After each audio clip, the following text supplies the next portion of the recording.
Qualche giorno fa sono arrivati anche a Treviso gli ispettori della regione inviati su richiesta del Ministero della Salute per far luce su alcuni casi di morti sospette in Veneto che sarebbero legate al batterio killer Mycobacterium chimera. La regione Veneto ha sostanzialmente messo in campo un gruppo di lavoro, perché all'interno dello stesso gruppo noi abbiamo anche il dottor Scatton, che è il nostro primario di malattie infettive, che va sostanzialmente a verificare in tutti gli ospedali che hanno utilizzato quella macchina. Al centro dell'attenzione i reparti di cardiochirurgia. Il batterio chimera, infatti, come scoperto anni fa, si forma nei macchinari utilizzati in tutte le sale operatorie, non solo italiane ma anche europee, per la regolazione della temperatura del paziente durante un intervento e che poi viene rilasciato nell'ambiente.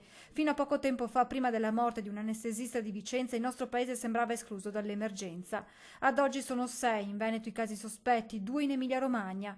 Per Treviso, a parte un episodio sospetto risalente al 2011, è difficile quantificare i potenziali casi, spiega il direttore generale Benazzi, che poi aggiunge.